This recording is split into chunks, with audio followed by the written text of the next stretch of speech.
नमस्कार, आपण पाहताय कोकणचं नंबर 1 महा चॅनल कोकण साद लाईव्ह. बातमीपत्रात आपलं स्वागत. सुरुवात करूया हेडलाईन्सना. एकनाथ शिंदेंपासून बाजूला केलं जात असल्याचा मंत्री उदय सामंतांचा दावा. सिंधुदुर्गात कर्नाटकी हापूस आंब्यांची भेसळ आणि बांद्यात भाजपचा जल्लोष. आता पाहूया सविस्तर बातम्या. बाबा खूप बोर होतंय, काहीतरी नवीन फ्रेश ऑर्डर करा ना. माझ्याकडे एक सरप्राईज आहे. स्वाद गोकुळचा, आस्वाद परंपरेचा, गोडवा नात्याचा, गारवा आनंदाचा, गोकुळ आईस्क्रीम सोबती प्रत्येक क्षणाचा. गोकुळ आईस्क्रीम. सिंधुदुर्ग देवगड हापूस आंबा हा मोठ्या प्रमाणात बाजारात यायला लागलाय. मे महिन्यामध्ये आंब्याची आवक वाढते. याचवेळी कर्नाटक हापूस आंबा देखील बाजारात दाखल झाला असल्याचं ग्राहक आणि व्यापारी सांगतात. त्यामुळे देवगड हापूसच्या नावाखाली ग्राहकांची फसवणूक होण्याची शक्यता असते. त्यामुळे नेमका कर्नाटकी हापूस आणि देवगड हापूस कसा ओळखावा याचा स्पेशल रिपोर्ट पाहूया.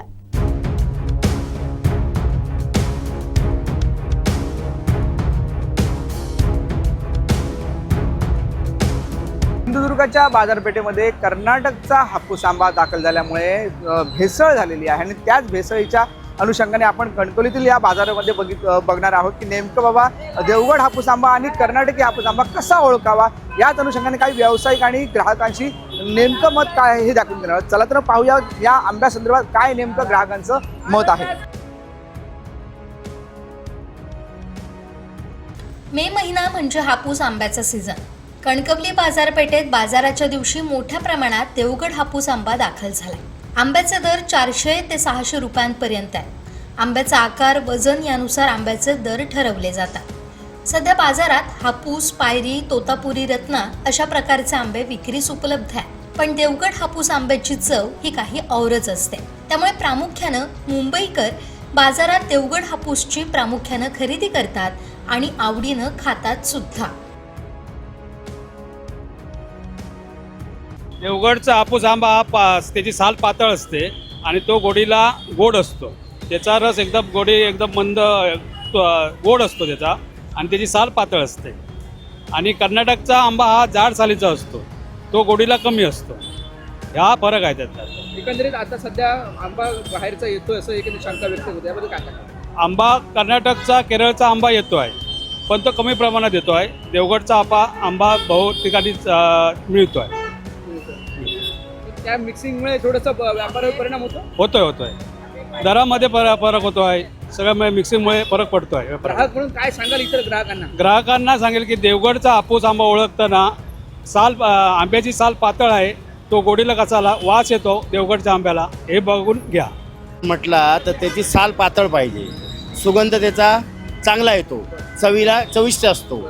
आणि कर्नाटकचा आंबा म्हटला तर ती साल जाडी असते आणि चवीला जरा तुरळ असतो. लक्ष आलं. पण आपला देवगडचा आंबा हा ओळखता येतो. ग्राहकात तुम्ही आज आंबे खरेदी केलाय, कसे काय ओळखला एकंदरीत? हे साल बघू, त्याचा सुगंध आम्ही बघतो, साल बघतो दाबून, असं पातळ असते. रस त्याला देवगडच्या आंब्याला जास्त असतो, दाबल्यानंतर ते कळतं. पण ते केरळाचा आंबा किंवा कर्नाटकच्या आंबाला साल जाडी असते आणि रस त्याला कमी असतो. एकंदरीत सध्या बघतोय की सिंधुदुर्गामध्ये कर्नाटकचा आंबा येतोय, पण ते 10% येतोय. 90% आपला इथला लोकल आंबा आहे, 10% येतो. मिक्सिंग होतं आणि देवगड आम्हाला होतं मिक्सिंग होतं. पण सहसा सगळेच व्यापारी मिक्सिंग करत नाही. बघून ते कर्नाटकचे व्यापारी आहेत ते करतात. लोकल व्यापारी आमचा असं करत नाही. त्याच दरम्यान हापूस आंब्याच्या नावाखाली कर्नाटकी आंबा विकण्याचे प्रकार देखील घडतात. त्यामुळे खरेदी करताना सावध राहणं गरजेचं आहे, जेणेकरून आपली होणारी फसवणूक रोखता येईल. देवगड आणि कर्नाटकी हापूस यातला फरक कसा ओळखता येईल ते पाहूयात. कर्नाटकी हा आंबा एक प्रकारचा आतमधून कापल्यावर ते ओळखायचा असेल तर तो आतमध्ये कापल्यानंतर केशरी पांढऱ्या रंगाचा येतो आणि वरतून त्याला स्टिकर लावलेले असतात. जसं कारण ॲपलला जसं स्टिकर येतात तसं कर्नाटकी आंब्याला स्टिकर लावून बॉक्सचं पॅकिंग वेगळी येते. धंद्यावर काय परिणाम होतो? त्यामुळे धंद्यावर आता सध्या तो दर आता कर्नाटकी आंबा मार्केटमध्ये असून सुद्धा 300-400 रुपये रेटने विकला जातो. तरी ग्राहक तेच फसतात, घेऊन फसतात. काय करावं ग्राहकांनी आपल्याला देवगड हापूस आंबा पाहिजे तर गिरायकांना स्वस्त आंबा पाहिजे ते आता टेस्ट बेस्ट काय बघत नाही, आंबा बघून पुढचाही उचलून घेऊन जातात ते. घेऊन जातात. हा गिरायकांना काय म्हणजे ओळखीच्या आंबा ओळखत नाही, पैसे काय आहेत ते बघतात आणि ते रेटने घेऊन जातात ते. ओळखीचा पण आंबा आहे. आंब्याचे दर काय आहे? आंब्याचे जरा 600 होतो आता 500 ना. तो आंबा कसं आपल्या देवगड साईडचा, पण ह्या आंब्यांका आता कसं बाहेरचं मार्केटमधले बाहेरचे आंबे येतात त्यामुळे ह्या मार्केट नाही आहे का कमी आहे. आणि ते म्हणजे पहिले येते कर्नाटक साईडचे कर्नाटकच्या आंब्यावर मिक्सिंग होता. मिसिंग होता दुसऱ्या बाजू, पण या आंब्यांका आपल्या हापूस आंब्यांका मार बसतात ना, त्यामुळे आपल्या या आंब्यांका दर मिळत नाही. ओळखायचे कसे कर्नाटकचे आणि हापूस हे? मग आता कसं चव मध्ये काय फरक असतो? आंब्यामध्ये काय फरक असतो? आंब्यामध्ये चव बरी असतं, गोड असतं आंबे, त्याच्यामध्ये आतमध्ये कापूस वगैरे नसता. त्याच्यामध्ये आता त्या बॉक्समधले बाहेरचे आंबे घेतात, हापूस म्हणून बॉक्समध्ये भरतात, मग ते आतमध्ये कसं लासा वगैरे मिळतात ना, ते गोड पण नसतं. पण या बाकीचे गिरायका कसा तो आंबा स्वस्त मिळाले की आपले ते आंबे म्हणून बॉक्स घेऊन जातो. आमचे हे आपले आंबे खपतच नाही. ओळखीच्या माणसाकडून आंबे घ्यावे, हो ओळखीच्या माणसाला आंबे घ्यावे बघून घ्यावे. बघून.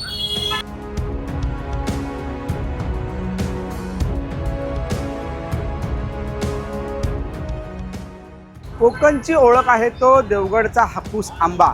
याच सिंधुदुर्गामध्ये देवगडचा हापूस आंबा खाण्यासाठी खवय्ये येत असतात आणि हेच हापूस आंबे आपण घेताना चव ही चांगली लागते. पण याच देवगडच्या हापूस आंब्यामध्ये आता मिक्सिंग देखील होऊ लागली आहे. कर्नाटकचा हापूस आंबा हा कणकवलीतील काही बाजारपेठेमध्ये दाखल झालेला आहे अशी शक्यता व्यक्त होत आहे. आणि त्यानंतर काही जे ग्राहक आहेत, काही त्यानंतर व्यावसायिक आहेत, त्यांच्याकडून जाणून घेतलं की काय कशा पद्धतीने हे मिक्सिंग होतं किंवा काही त्यांची दुकानामध्ये कशा पद्धतीने झालं तर त्यांच्यामध्ये चवीमध्ये फरक पडतो. तशाच पद्धतीने त्यांनी आतमध्ये जो पांढरा असतो अशा पद्धतीचं काही सांगितलं, सालीमध्ये फरक असतो, असं तर ते ओळखावं लागतं. नंतरच ओळखीच्या माणसांकडून जर आपल्याला खात्रीशीर आंबा घ्यायचा असेल तर ओळखीच्या माणसाकडूनच घ्यावा असं देखील काही व्यावसायिकांनी सांगितलं आहे. त्यामुळे देवगड आणि कर्नाटक हापूस आंब्यामध्ये काही तसा फरक आपल्याला डोळ्याने दिसत नाही, पण जो रोजचा माणूस आहे, घेणारा खाणारा, त्यालाच हा फरक कळू शकतो. त्यामुळे आपली ग्राहकांची फसवणूक होऊ नये यासाठी ओळखीच्या आणि खात्रीशीर माणसाकडून आंबा खरेदी करण्याची गरज आहे.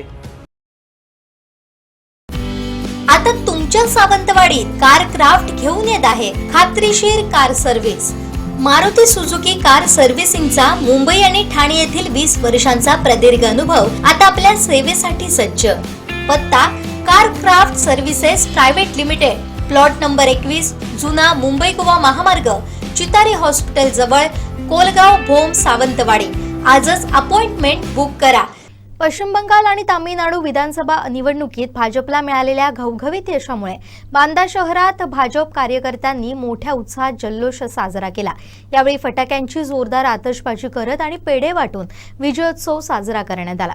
यावेळी भाजप महिला जिल्हाध्यक्ष श्वेता कोरगावकर, बांदा मंडळ अध्यक्ष मधु देसाई, ज्येष्ठ नेते बाबा काणेकर, बांदा सरपंच आबा धारगळकर यांसह शीतल राऊळ, विनेश कवस, दादू कविटकर, मनोज कल्याणकर, अन्य पदाधिकारी मोठ्या संख्येनं उपस्थित होते.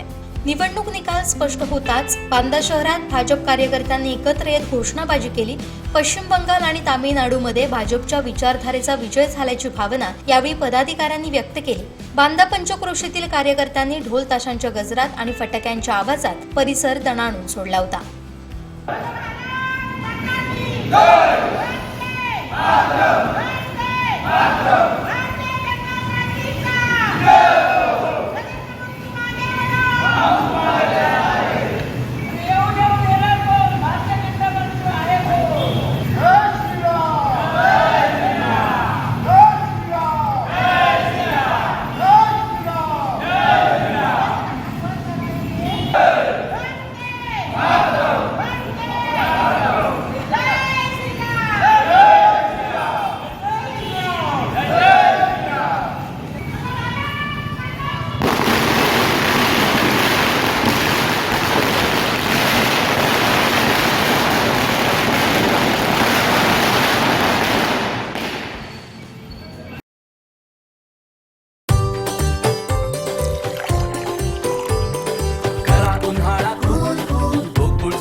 गोकुळ सोबत गोकुल.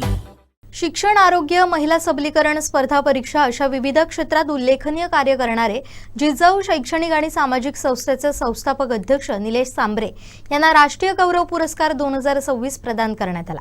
डिजिटल मीडिया संपादक पत्रकार संघटनेच्या वतीनं आयोजित तिसऱ्या राष्ट्रीय महाअधिवेशनात गोवा राज्याचे मुख्यमंत्री डॉक्टर प्रमोद सावंत यांच्या हस्ते त्यांना हा पुरस्कार प्रदान करण्यात आला. कोकणात शिक्षणाचा प्रसार करून जास्तीत जास्त अधिकारी घडवणे आणि कोकणातील सर्वसामान्य जनतेला मोफत आरोग्य सेवा पुरवणे या हेतूनं गेल्या अनेक वर्षांपासून निलेश सांबरे जिजाऊ संस्थेच्या माध्यमातून कार्यरत आहेत. अंध आणि अपंगांसाठीही त्यांनी आपलं कार्य सुरू ठेवलंय. त्यांच्या या उदात्त कार्याची दखल घेत पणजी गोवा येथील डिजिटल मीडिया संपादक पत्रकार संघटनेच्या तिसऱ्या राष्ट्रीय महाअधिवेशनात त्यांना सन्मानित करण्यात आलं. गोवा राज्याचे मुख्यमंत्री डॉक्टर प्रमोद सावंत यांच्या हस्ते राष्ट्रीय गौरव पुरस्कार 2026 प्रदान करण्यात आला. यावेळी हा पुरस्कार माझ्यासाठी अत्यंत अभिमानाची आणि प्रेरणादायी बाब आहे. हा सन्मान माझ्या सामाजिक कार्याला नवी दिशा देणार आहे. समाजसेवेच्या माध्यमातून मी सर्वसामान्य जनतेच्या हितासाठी अधिक जोमानं कार्य करत राहीन, हीच माझी बांधिलकी आहे, अशा भावना सांबरे यांनी व्यक्त केल्या. या प्रसंगी गोव्याचे समाज कल्याण मंत्री सुभाष फळदेसाई, डॉक्टर ओमप्रकाश शेटे, रामकृष्ण वेताळ, संघटनेचे संस्थापक अध्यक्ष राजा माने, गोवा प्रदेशाध्यक्ष अनिल पाटील, महाराष्ट्र प्रदेशाध्यक्ष सतीश सावंत, महाराष्ट्र राज्य उपाध्यक्ष तथा कोकणसात लाईव्ह दैनिक कोकणसातचे मुख्य संपादक सागर चव्हाण उपस्थित होते.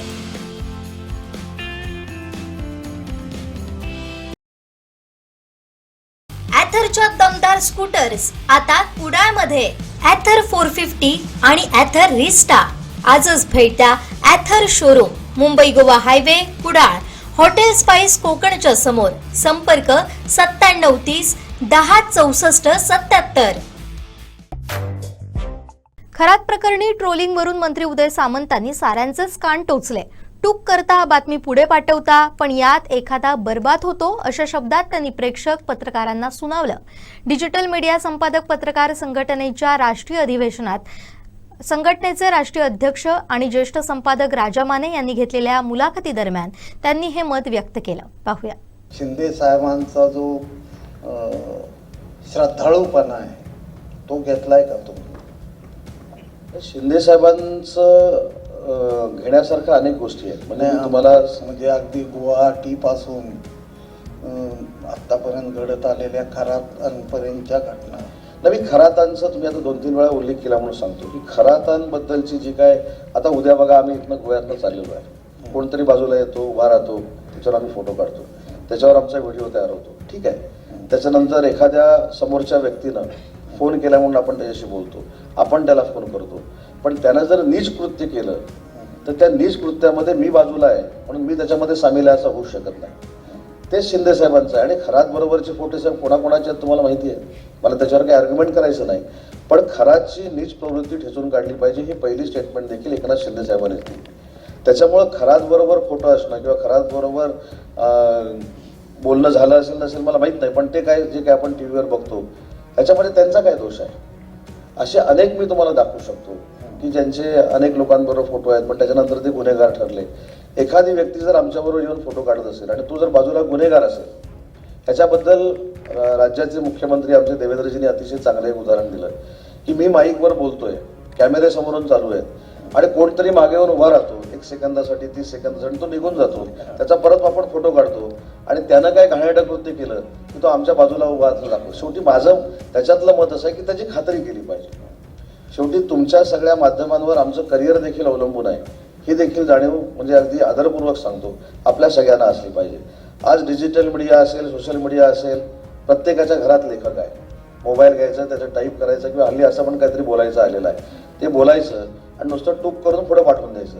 पण ते टूक करून पुढे पाठवताना एखाद्याचा आपण करिअर बाद करतोय किंवा एखाद्याच्या करिअरला आपण धोका निर्माण करतोय, ही देखील साहेब भावना प्रत्येकामध्ये असली पाहिजे. आणि म्हणून मी खरातच्या विषयामध्ये सांगितलं की ज्या पद्धतीनं ज्या चूक आहेत त्या चूकच आहेत, पण ज्या पद्धतीनं एक ट्रोल केलं जातं, ट्रोलिंग हा आता सिस्टीम फार आहे. खरी ट्रोलिंग, फेक ट्रोलिंग हे पण मला काही त्यातलं कळत नाही. पण एखाद्या माणसाला या सोशल मीडियाद्वारे किंवा डिजिटल मीडियाद्वारे खरोखरच आपण बदनाम करतोय का, खरोखरच आपण त्याच्यावरनं राजकीय त्याला बाजूला करतोय का, हे देखील अगदी नम्रतापूर्वक सांगतो की या सगळ्या माध्यमांना कळलं पाहिजे. सुपर बाजार कोऑपरेटिव्ह कणकवली, सिंधुदुर्ग जिल्ह्यातील एकमेव वातानुकूलित सुपर बाजार. पत्ता सुपर बाजार, Mumbai Goa highway, SM high school समोर, कणकवली. आपल्या अतूट विश्वासामुळेच आम्ही 25व्या वर्षात पदार्पण करतोय. पत्रकारितेचे बदलते टप्पे आपणाला माहीत असून येणारी आव्हानं आपण लक्षात घेतली पाहिजेत. या आव्हानांचा सामना करण्यासाठी त्यासमोर टिकून राहणं फार महत्त्वाचं आहे. आव्हानांचा मुकाबला करून कृत्रिम बुद्धिमत्तेसमोर टिकताना स्वतःच्या मेंदूला कार्यक्षमतेनं चालवण्याची गरज आहे. आपला मेंदू सतत कार्यक्षम ठेवल्यास बदलत्या स्वरूपांची भीती बाळगण्याची आवश्यकता नाही, असं मत गोवा राज्याचे माजी माहिती आयुक्त तथा कोकण सातचे संपादक संचालक संजय ढवळीकर यांनी व्यक्त केलं आहे. डिजिटल मीडिया संपादक पत्रकार संघटनेच्या वतीनं आयोजित 3ऱ्या राष्ट्रीय महाअधिवेशनात पत्रकारितेचे बदलते टप्पे आणि आव्हानं या विषयांवर आयोजित परिसंवादात त्यांनी उपस्थितांना मार्गदर्शन केलं. मी म्हटलं मगाशी तसं की आव्हानं आहेतच आहेत. प्रत्येक प्रवासात प्रत्येक टप्प्यात नवं आव्हान येत गेलं. सगळ्यात महत्त्वाचं आव्हान मला काय वाटतंय की टिकाव कसा धरायचा, आपण टिकायचं कसं, हे डिजिटल समोर जसं आव्हान आहे तसंच सगळ्यात जुन्या प्रिंट माध्यमासमोरही आव्हान आहे, TV समोरही आव्हान आहे. ह्या सगळ्या स्पर्धेत, ह्या सगळ्या वेगात आपण टिकाव कसा धरायचा, या वेगाशी स्पर्धा कशी करायची आणि ह्या सगळ्या स्पर्धेत आपण आपलं अस्तित्व, वेगळेपण कसं राखायचं, हे सगळ्यात मोठं आव्हान आज. याच्यात मग आर्थिक प्रश्न म्हणजे सगळी आव्हानं आपण एवढ्यातच आपण घेऊ शकतो की ह्या सगळ्या आव्हानाच्या मुळाशी मला वाटतं की काय आहे तर स्पर्धा आणि अर्थकारण. आज आर्थिकदृष्ट्या सक्षम असलेलाच, आता त्यांनी वेदना मांडली की एकच संपादक असतो, तोच रिपोर्टर असतो, तोच प्रोड्युसर असतो, तोच कॅमेरामन असतो, तोच अँकर पण बनतो आणि त्याचा प्रसारही करायचं काम तोच करतो. अशा तऱ्हेनं हा मीडिया चालतो. परंतु हेच जर त्यांना आज आर्थिक बळ सक्षमपणे मिळालं तर त्यांच्यासमोरचं सगळ्यात मोठं आव्हान आज दूर होतं आणि त्यांच्यात जो दर्जा आहे आणि त्यांच्यात जी कल्पकता आहे ती ते अधिक चांगल्या पद्धतीने, म्हणजे मी प्रातिनिधिक त्यांना म्हणतोय, पण इथं बसलेले सगळे डिजिटल पत्रकार त्या याच्यातनं जाऊ शकतात, पुढे जाऊ शकतात. त्यामुळे आर्थिक आव्हान आणि स्पर्धेचं आव्हान, एक वेगाची स्पर्धा करण्याचं आव्हान, हे करत असताना कल्पकता जर आपल्याकडे असेल आणि आर्थिक बळ असेल तर आपण ह्या गोष्टी आपण जाऊ शकतो. त्याचबरोबर फेक न्यूज हा राजकारण्यांनाच नाही तर सगळ्यांना भीती वाटावी, सगळ्यांनी भीती बाळगावी असा हा एक विषय आहे की फेक न्यूज, काही कळलेलं आणि न कळलेलं आपण पसरवणं किंवा माहिती असताना सुद्धा की ही बातमी नाहीये, कन्फर्म झालेली नाहीये. पहिलं पत्रकाराचं काम काय असतं की आम्हाला शिकवलं जायचं सुरुवातीला की पहिलं बातमी कन्फर्म करा, नक्की घडलंय का, घडलं असेल तर काय घडलंय. आज दुर्दैवानं असं झालंय की मी जर ते कन्फर्म करायला गेलो, मला वाटलं की मी तानावड्यांना विचारावं असं ते राजकारणात झालंय का, खरं का, पण मला तेवढ्याच वाटतं की पण तो जो पत्रकार आहे तो विचारत, मी त्याला विचारत बसेपर्यंत हा आपली बातमी देऊन टाकेल, मला मागे पडून नाही चालणार, त्यामुळे मग मला पुढे जायचंय. ह्या सगळ्या ह्याच्यात काय होतंय तर कन्फर्म न करता किंवा खातरजमा न करता बातमी देणं, ही स्पर्धा जी झाली त्याच्यातनं फेक न्यूज किंवा त्याच्यातनं चुकीच्या बातम्या, सेन्सेशनलिझम, म्हणजे काहीतरी असं प्रचंड एकदम उत्सुकता निर्माण होईल अशा तऱ्हेचं एक वादळ निर्माण करायचं. दुसरं मी म्हणेन आव्हान की पत्रकारितेचं शिक्षण आपल्याकडे जसं मीडिया बदलतोय, ज्या वेगानं मीडिया बदलतोय त्या वेगानं बदलत्या मीडियाचं शिक्षण आपल्याला मिळत नाहीये. आपण शेवटी सगळे पत्रकार आपण अनुभवातनंच शिकत पुढे चाललोय, चुका करतोय, ठेचाळतोय, पडतोय आणि मग उभं राहून पुन्हा आपण पुढे जातोय. त्यामुळे दुर्दैवानं आपल्याकडे बदलांचं अधिक वेगानं, अधिक कार्यक्षमतेनं शिक्षण देण्याची व्यवस्था ही आपल्या ह्या पत्रकारितेच्या क्षेत्रात नाहीये. ते एक मोठं आव्हान आहे. त्याचबरोबर मी म्हणेन की सुरक्षा, पत्रकारांची सुरक्षा हा खूप मोठा विषय, हा खूप मोठं आव्हान आहे. म्हणजे एक तर सुरक्षा म्हणजे याच्यात मी 2-3 अंगांनी म्हणेन की सुरक्षा म्हणजे पहिलं म्हणजे कुठेही जाऊन भिडावं लागतं. अपघात झाला तिथपासून ते एखाद्या कार्यक्रमापर्यंत किंवा काही इन्व्हेस्टिगेटिव्ह जर्नलिझम करणाऱ्यांना हे माहिती असेल की खूप रिस्क असते, खूप आपण धोके पत्करावे लागतात आणि तिथे संरक्षण करायला कुणीही येत नसतं. बऱ्याचदा आश्वासनं खूप मिळत असतात किंवा घोषणा होत असतात की असं संरक्षण, हा कायदा, तो कायदा, ज्याला त्या घटनेत, त्या घडामोडीच्या ठिकाणी तिथं जावं लागतं त्यालाच समजतं की आपली स्वतःची सुरक्षा किती धोक्यात आहे ती. याचा दुसरा भाग आणि तिसरा भाग हा आहे की मी म्हणेन की शारीरिक स्वतःचं आरोग्य सुरक्षा याच्याखालीच मी घेईन की कोण किती पत्रकार असे आहे. आज तुम्ही सुदैवी आहात की अधिवेशनाच्या निमित्तानं तुम्हाला वेळेत जेवण मिळालं. असे किती पत्रकार आहेत, डिजिटल असेल, प्रिंटमधले असतील, टीव्हीचे असतील, की जे 1-1:30 वाजला दुपारचं जेवण केलं, 8, 8:30, 9 वाजले रात्रीचं जेवण केलं, किंवा संध्याकाळी 5 वाजले एक चहा घेतला. हे चालतं होतं का कधी कोणाला? सकाळचा चहा बऱ्याच जणांच्या नशिबातच नसतो, कारण रात्री उशिरा झोपलेले असतात आणि सकाळ कधी उजाडलेली असते माहीत सुद्धा नसते. ह्याच्याबद्दल कुटुंबियांच्या तक्रारी असतात आणि म्हणजे हे आपण जगत असतो. हे जगत आपण पुढे गेलेलो असतो. त्यामुळे स्वतःच्या आरोग्याकडे दुर्लक्ष हे आव्हान एक महत्त्वाचं असतं. त्याचबरोबर मानसिक, ह्याचा कोणी विचार केलाय का? आपण इथे असुरक्षित वातावरणात काम करतो, ह्याचा मानसिक परिणाम आपल्यावर होत असतो. ही सगळी आव्हानं, आर्थिक आव्हान मी म्हटलं असतो आहेच, कामाचा ओव्हरलोड, वेगवेगळ्या परिस्थितीशी जुळवून घेण्याचं आव्हान, ह्या सगळ्या आव्हानातनं आपण जात असताना अगदी थोडक्यात मी याच्यातनं मग आपण भविष्य आपलं कसं घडवायचं, आपण घडवू शकतो का भविष्य? निश्चित घडवू शकतो आणि तो विश्वास आहे. म्हणून आज इथे एवढ्या मोठ्या संख्येनं तुम्ही सगळ्या देशभरातनं इथे जमलात.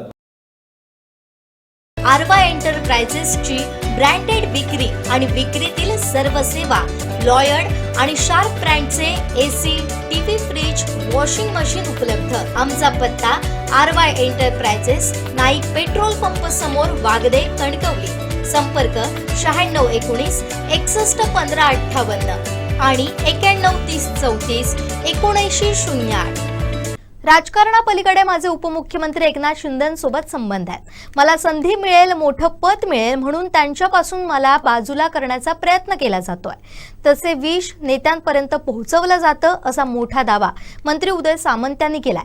तसेच स्वबळावर सत्ता आल्यास 2 नंबरचं पद चालू शकतं अशा आपल्या मिश्किल स्टाईलनं डिजिटल मीडिया संपादक पत्रकार संघटनेच्या राष्ट्रीय अध्यक्ष राजा माने यांनी विचारलेल्या प्रश्नावर उत्तर दिलं.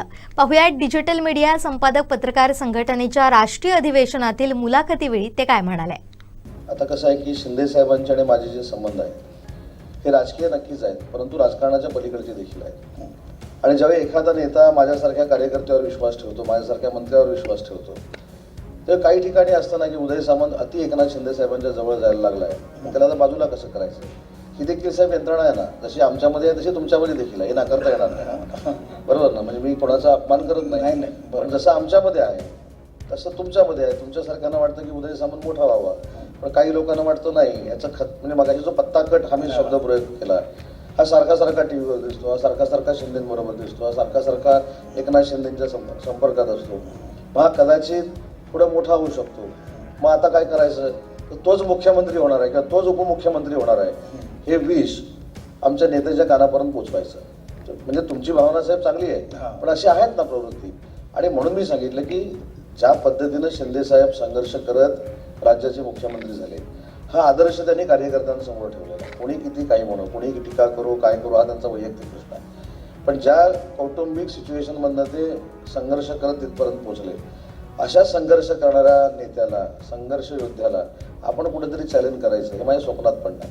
आणि म्हणून सांगितलं की जे पसरवणारे असतात त्यांना कुठेतरी असं वाटत असतं की नाही बाबा आता हे काहीतरी इथं संधी उदय सामंतला मिळते, त्याच्यामध्ये परकीय असतील, स्वकीय असतील, कोणी असतील मला माहीत नाही. पण मी डायरेक्ट पुन्हा एकदा गोव्यात सांगतो की एकनाथ शिंदे साहेबांनी जे काय महाराष्ट्राचं मोठं पद असेल किंवा अन्य कुठचं मोठं पद असेल हे माननीय एकनाथ शिंदे साहेबांनाच मिळावं ही उदय सामंतची प्रामाणिक भावना आहे. आणि 2 नंबरचं तुम्हाला दिलं तर नाही, स्वबळावर आल्यानंतर ते 1 नंबरचे होऊन मी जर 2 नंबरचे झालो तर ठीक आहे, पण आम्ही महायुतीतच लढणार आहोत हे पण निश्चित आहे. त्याच्यामुळे जे काही मोठं पद मिळेल ते माननीय एकनाथ शिंदे साहेबांनाच मिळालं पाहिजे, कारण त्याच्यामागे त्यांचा संघर्ष आहे. त्यांनी आमच्यासारख्या कार्यकर्त्यांना जपलेला आहे, आमच्यासारख्या आमदारांना जपलेला आहे. व जी व्यक्ती विधानसभेमध्ये 200 आमदार निवडून येणार ही खात्री देते आणि विधानसभेला 200 क्रॉस आम्ही आमदार जिंकतो त्याच्यामधला कॉन्फिडन्स बघा, हा ओव्हर कॉन्फिडन्स नव्हता, हा एकनाथ शिंदे साहेबांचा आत्मविश्वास होता. आणि अशा नेत्याला सपोर्ट करणं, त्याला पाठबळ देणं हे माझं कर्तव्य समजतं. आरवा एंटरप्राइजेसची ब्रँडेड विक्री आणि विक्रीतील सर्व सेवा, लॉयड आणि शार्प ब्रँडचे AC, TV, fridge, washing machine उपलब्ध. आमचा पत्ता RY enterprises, Naik petrol pump समोर, वागदे, कणकवली. संपर्क 9619 61 15 58 आणि 913034 शरद पवार, अजित पवार, एकनाथ शिंदेंकडून अनेक गोष्टी काम करताना शिकता आल्या. मात्र उद्धव ठाकरेंसोबत असताना गॅप पडला. शरद पवार, अजित पवार, एकनाथ शिंदेंचं मंत्री उदय सामंतांनी कौतुक तर केलंच, तर उद्धव ठाकरेंना टोलाही लगावला. नाही, तुमचा राजकीय प्रवास पाहिला तर शिवसेनेत म्हणजे उद्धव ठाकरेंच्या शिवसेनेत होता, पवार साहेबांच्या राष्ट्रवादीमध्ये होता, आत्ता शिवसेनेचे नेते आहात आणि सर्वच राजकीय पक्षात तुमचे मित्र आहेत. तर तुम्ही जिथं जिथं होता, आता उद्धव साहेबांकडून तुम्ही काय घेतलं, शरद पवार साहेबांकडून तुम्ही काय घेतलं, किंवा मी पदं म्हणत नाही, परंतु पॉलिटिकल स्ट्रॅटेजी असते, एखादा राजकीय गुण असतो, एखादी राजकीय संस्कृती असते की जी तुम्ही घेतली, असं तुम्हाला कुठलं वाटतंय का? चारही नेत्यांबद्दल तुम्हाला चारी पवार साहेबांकडनं मेहनत कशी करायची आणि सगळ्या सेक्टरमध्ये आपला संपर्क कसा ठेवायचा, त्यांच्याशी संवाद कसा वाढवायचा आणि त्याचा पॉलिटिकल फायदा होईल न होईल, पण त्यांच्यासोबत कसं राहायचं आणि मग राजकारण कसं करायचं हे पवार साहेबांकडनं शिकलो. अजितदादांकडनं तर प्रशासनावर कमांड कसा ठेवायचा. आता आम्हाला पण ते शक्य होत नाही वेळेत जाणं, पण शक्यतो वेळ कशी पाळायची, अधिकाऱ्यांबरोबर कसं बोलायचं, अधिकाऱ्यांकडनं काम कशी करून घ्यायची आणि संघटना बळकट कशी करायची हे त्यांच्याकडनं शिकलो. मधल्या 7-8 वर्षामध्ये तसं काही शिकलो असं मला वाटत नाही. पण नंतर ज्यावेळी शिंदे साहेबांबरोबर आलो त्यावेळी शिंदे साहेबांकडनं संघर्ष शिकलो. शिंदे साहेबांकडनं लोकांमध्ये जाऊन कसं काम करायचं हे शिकलो. 24 तासापैकी 18 तास कशी मेहनत करायची हे शिकलो. आणि नुसती मेहनत नाही तर त्या मेहनतीतनं जनतेला आउटपुट कसा द्यायचा हे मी शिकलो. आणि म्हणून तुम्ही रत्नागिरी जिल्ह्यामध्ये जर आला किंवा माझ्या विभागामध्ये जर तुम्ही कधीतरी डोकावलं तर त्याचं प्रतिबिंब तुम्हाला नक्की दिसतं. पवार साहेबांनी शिकवलेल्याचं दिसतं, अजितदादांनी शिकवलेल्याचं दिसतं. आणि मेहनत करून लोकांना आपलंसं कसं करायचं हे जे एकनाथ शिंदे साहेबांनी मला शिकवलं याचा उपयोग देखील होतो. मी अजून एक आठवण तुम्हाला सांगतो की अनेक लोक म्हणतात की एकनाथ शिंदे साहेबांबरोबर उदय का गेला. एकनाथ शिंदे साहेब हा संवेदनशील माणूस आहे आणि भावनाप्रधान माणूस आहे. जेव्हा म्हाडाचं अध्यक्षपद माझं डिक्लेअर केलं, देवेंद्रजी फडणवीस साहेबांनी ते डिक्लेअर केलं, हे देखील मी सांगतो. आणि मी सगळ्यांना सांगितलं, अगदी बँड्राला ते ऑफिस होतं, मी बँड्राचं ऑफिस आमच्या म्हाडाचं आणि कलानगर मध्ये रस्ता आहे फक्त, इकडे गेट म्हाडाचं, तिकडे कलानगर. तर मी सगळ्यांना निमंत्रण दिलं की मला म्हाडाचं कॅबिनेट दर्जाचं पद महायुतीच्या सरकारमध्ये मिळालेलं आहे, मी ते पदग्रहण करतो. कोणीही आलं नाही. पण एकनाथ शिंदे साहेबांना मी निमंत्रण देखील दिलं नव्हतं. त्यांनी स्वतःहून सांगितलं की उदय तुला चांगलं पद मिळालंय, मी तुला खुर्चीत बसवायला येतो. एवढी संवेदना असली पाहिजे. आणि अशा संवेदनशील माणसाच्या पुढं आपण त्याला ओव्हरटेक करणं हे स्वप्नात देखील नाही. म्हणून चारही नेत्यांचं मी तुम्हाला सांगितलं, मधली गॅप फक्त काही मी सांगू शकत नाही. पण या 3 लोकांकडनं जे जे काही शिकलो हे मी प्रामाणिकपणे तुम्हाला सांगितलं. उन्हाळी धमाका offer Shri Vinayak wheels private limited Kudal. सुझुकीच्या दुचाकी खरेदीवर आता मिळवा विक्रमीला. ग्राहकांसाठी घेऊन आलो आहोत विशेष उन्हाळी सवलती, आकर्षक फायनान्स योजना, गाडीच्या किमतीवर 100% कर्ज उपलब्ध, नो हायपोथिकेशन सुविधेसह, व्याजदर फक्त 5.99% सुरू. ऑफर 1 एप्रिल ते 30 एप्रिल 2026 पर्यंत वैध. नियम व अटी लागू. कोकणचा नेता की महाराष्ट्राचा, असा प्रश्न डिजिटल मीडिया संपादक पत्रकार संघटनेचे राष्ट्रीय अध्यक्ष राजा माने यांनी मंत्री उदय सामंतांना विचारला. यावर त्यांनी अतिशय खोचक उत्तर दिलंय. ते नेमकं काय म्हणाले एकदा ऐकाच. तुम्ही तेल लावलेल्या पैलवानाच्या तालमीतही दीर्घकाळ राहिलेला आहात, त्यामुळं तुम्ही आमच्या सापडायला तयार नाही. खरात असो नाही तर शिंदे साहेबांची श्रद्धा वगैरे असो, तरीही स्वतःला तुम्ही कोकणचे नेते मानता की महाराष्ट्राचे नेते मानता? मी या कॉम्पिटिशनमध्येच नसतो. मी तर कोकणामध्ये एकदा जाहीर सभेमध्ये सांगितलं की माझा उल्लेख असा केला होता बॅनरवर, कोकणचा नेता. मी त्यांना सांगितलं तो नेता काढून टाका आणि कोकणचा कार्यकर्ता असेल. या कॉम्पिटिशन कोकणच्या नेत्यांमध्ये फार वाढलेली आहे, त्याच्यामुळे मी त्याच्यामध्ये नाही आणि मला ते अडकून राहायचं नाही. महाराष्ट्राचा नेता तर नाहीच नाही. आता काही लोक बघा, काही लोक स्वतःलाच लोकनेता म्हणून घेतात, काही लोक स्वतःला हिंदूंचा नेता म्हणून घेतात, काही लोक मला त्याच्यामध्ये अजिबात म्हणजे जायचं पण नाही. मी जर काम करतोय जनता माझ्यासोबत राहील, मी जर काही चुकलो तर जनता मला बाजूला करेल, या तत्वावर विश्वास ठेवणारा मी आहे. त्याच्यामुळे कोकणचा नेता, महाराष्ट्राचा नेता, आज इथून सांगतो की मी कुठच्याही रेसमध्ये नाही. आणि हे तर मी कोकणात अनेक वेळा सांगितलं, ज्याला कोणाला कोकणचा नेता व्हायचा आहे त्यांनी व्हावं आणि आमच्या कोकणचा विकास करावा, आम्ही त्याच्यासोबत आहोत. मी मंत्रिमंडळातला 3 नंबरचा नेता राहणार. तुम्ही कोकणमध्ये कुठल्याही नंबरवर कुणी राहा, मी कोकणात कार्यकर्ता आहे, राज्यात मंत्रिमंडळामध्ये, असं तर इनडायरेक्ट मेसेज. नाही, इनडायरेक्टली मेसेज नाही, मी तुम्हाला त्याच्यामध्ये मी कृपया मला नकारात्मक घेऊ नका. नकारात्मक मी तुमच्या सगळ्या गोष्टी वैयक्तिक मी सकारात्मक घेतलेल्या आहे, पण मांडताना मी माझी भूमिका मांडली आहे. तुमच्याबद्दल नितांत आदर आहे, तुम्ही जो आदरानं माझा उल्लेख केला त्याबद्दल पण काय माझं म्हणणं आहे. पण मी माझ्यावर जे सहकारी आले त्यांना जरी विचारलं तरी चालेल, मी आजही कार्यकर्ता म्हणूनच राबतो. म्हणजे मी अजून तुम्हाला पुढे जाऊन सांगतो की माझा पूर्ण दिवसाचा कार्यक्रम ज्यावेळी संपतो, एक कितीतरी वर्ष गेली 25 वर्ष तुम्ही कोणालाही विचारा रत्नागिरीमध्ये, तो 11 वाजता संपू 12 वाजता संपू जे राजकारणातले पूर्वीपासूनचे जे माझे मित्र आहेत त्यांना भेटूनच मी घरी जातो. त्याच्यामुळे राजकारण आणि कसं आहे, काही लोकांचं राजकारणावर पोट असतं, माझं तर राजकारणावर अजिबात पोट नाही. आणि काही लोकांची महत्वाकांक्षा एवढी आसुरी असते की आता मी इथनं म्हटलं गोव्यातनं मला ट्रम्प व्हायचं आहे, शक्य आहे का? जसं रोज सकाळी 9 वाजता सांगितलं जातं की हे होणार आहे, ते होणार आहे. काल त्यांनी सांगितलं की पश्चिम बंगालला ममता दीदी येणार आहे, पण सुपडा साहेब तिथं झाला. कशाला अशी भवितव्य आणि भविष्य व्यक्त करायची? आपण आपल्यापुरतं बघायचं.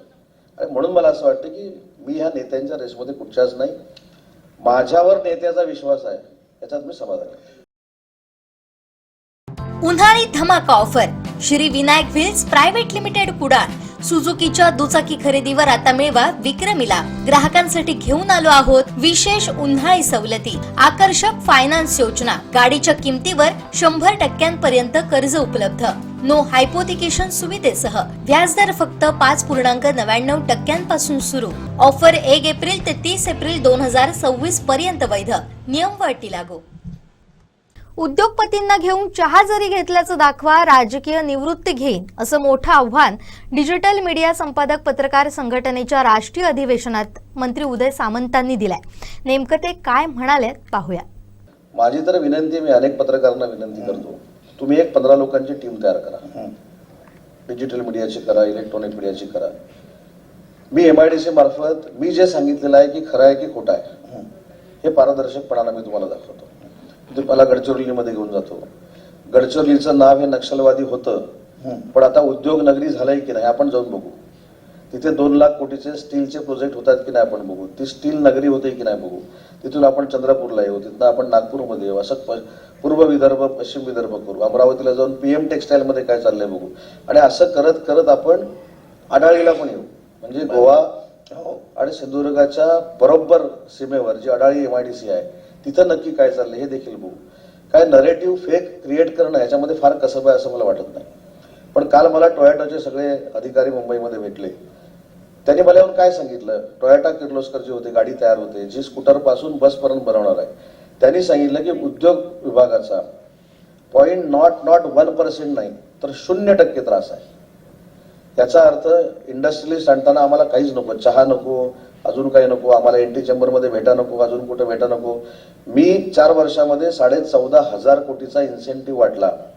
पण मी आज इथनं सांगतो, माझं आव्हान आहे, 14,500 कोटीच्या इन्सेंटिव्ह मध्ये मी एका तरी इंडस्ट्रियलिस्टला माझ्या घरी किंवा माझ्या NT चेंबरमध्ये बोलून चहा जरी घेतला असेल तर मी राजकीय निवृत्ती घ्यायला तयार आहे. कोणी सांगावं, 14,000 कोटीचा मी इन्सेंटिव्ह वाटला, 14,500 कोटी. त्याच्यामुळं अट्रॅक्ट होतात ना उद्योजक. मी अजून एक तुम्हाला उदाहरण देतो दक्षिण कोरियाचं. आम्ही दक्षिण कोरियाला गेलो होतो. हुंडाईचा प्रकल्प जो जरा मागं पुढं होता, चेन्नईला जातोय की पुण्यामध्ये येतोय, चेन्नईला जातोय की मागं पुढं होतोय. कामगारांचं आंदोलन चालू होतं आणि अचानक सत्तांतर झालं. मी राज्याचा उद्योग मंत्री झालो आणि 3-4 महिन्यांना आम्ही दक्षिण कोरियाला गेलो. तिथं बसण्याची सिस्टीम तुम्हाला माहिती आहे, समोरासमोर बसतात. आम्ही दुभाषिक नेलेले होते, आमचं मराठी त्यांना कन्वर्ट करून सांगणं किंवा हिंदी आमचं इंग्लिश, त्यांचं कोरियन आम्हाला सांगणं. 2 दिवसाची आम्ही मुदत त्यांच्याकडनं घेतली होती. आम्हाला 2 दिवस तुमच्याशी डिस्कशन करायचं आहे. साहेब मी तुम्हाला सांगतो, अर्ध्या तासात आमची मिटिंग संपली. अर्ध्या तासात आम्ही त्यांना सांगत होतो की तुम्ही 3,500 कोटी रुपयाची इन्व्हेस्टमेंट ही पुण्यामध्ये हुंडाईमध्ये करा.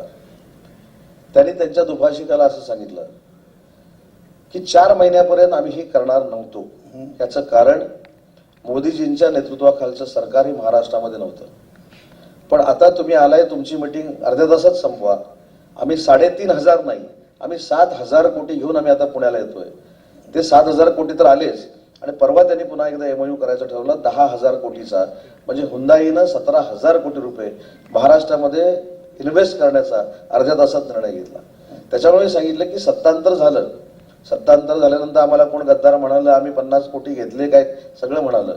पण आज जर तुम्ही मगाशी जसं सांगितलं की ह्याच्यातलं वास्तव काय, तुम्ही कमिटी तयार करा. आणि जर मी तुम्हाला हे दाखवू शकलो नाही तर तुम्ही मला करेक्ट करा, तो खोटं बोललास.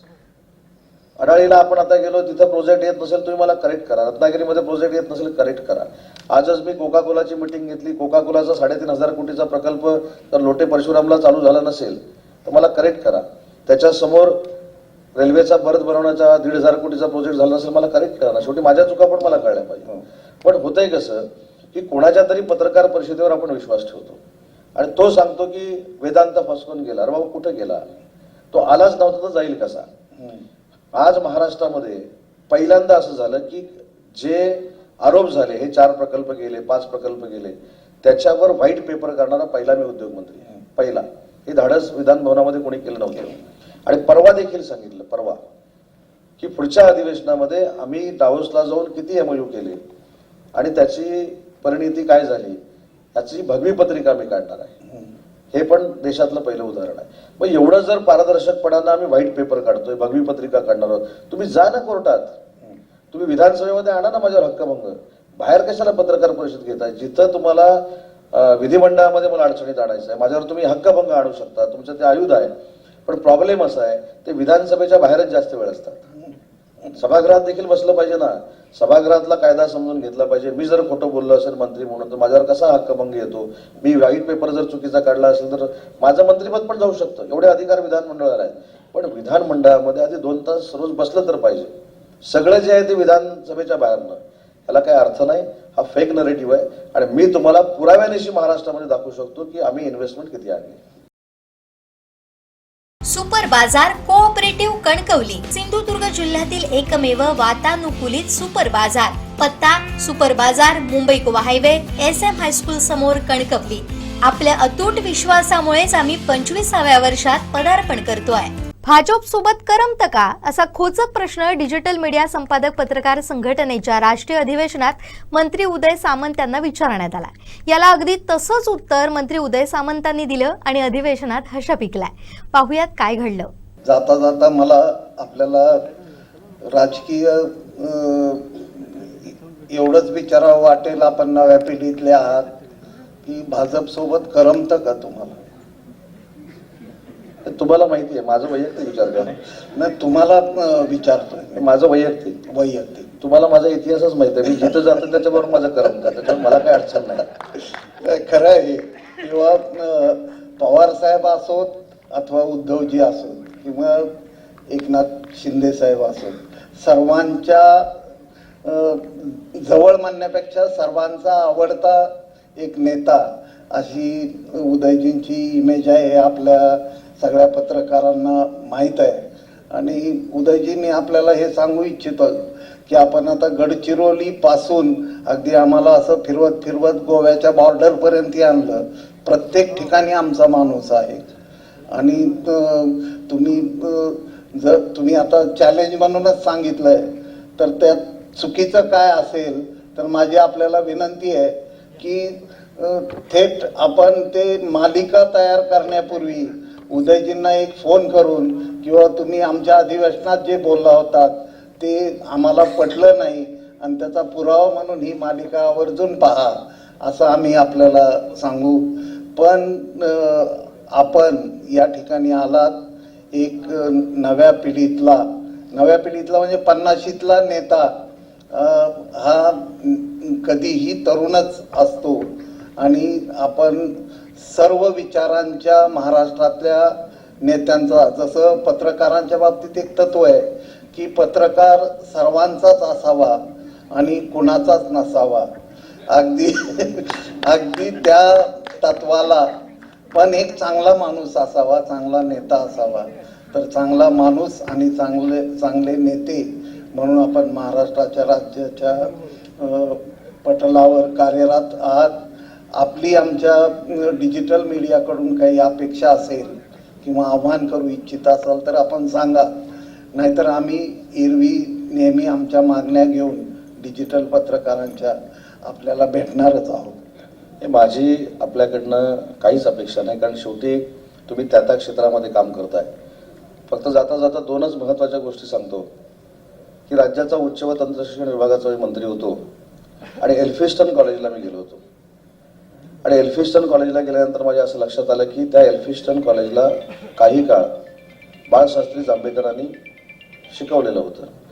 आणि मी सगळे ठराव बघत असताना एक 18 वर्षापूर्वीचा ठराव माझ्या निदर्शनास आला की बाळशास्त्री जांभेकरांचं तैलचित्र एल्फिस्टन कॉलेजच्या समोर लावलं पाहिजे. आणि नंतर सगळे ठराव बघितले, निगेटिव्ह, बाळशास्त्री जांभेकरांचं तिथं तैलचित्र लावायचं नाही, हे नाही ते नाही. म्हणजे मी काम करण्याची पद्धत आमची सांगतो. मी त्यांना सांगितलं की 15 तारखेला, पुढची 15 तारीख की 16 तारीख होती, पुन्हा एकदा एल्फिस्टनमध्ये आपण मीटिंग लावू.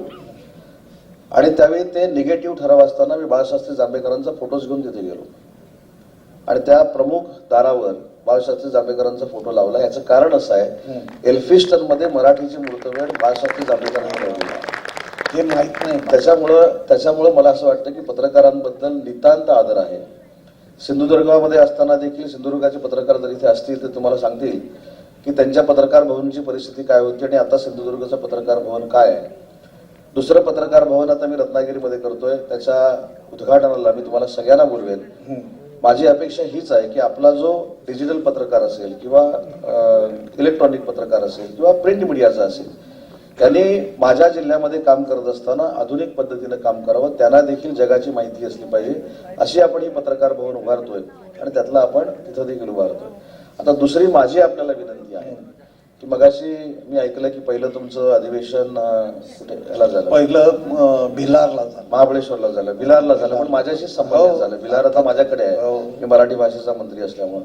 नंतर तुमचं कण्हेरी मठामध्ये झालं, तिथं देखील माझ्या आणि महाराजांच्या अतिशय जवळचे संबंध आहेत.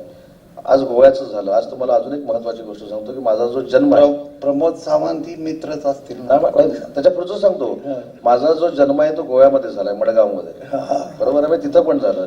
आता माझी विनंती आहे की पुढचं 4थं अधिवेशन जे आहे ते माझ्या कर्मभूमीमध्ये तुम्ही रत्नागिरीमध्ये करावं. नक्की नक्की. आणि रत्नागिरीचे अनेक आहेत ना, आता अनेक लोक आलेले आहेत, हे पण रत्नागिरीचेच आहेत.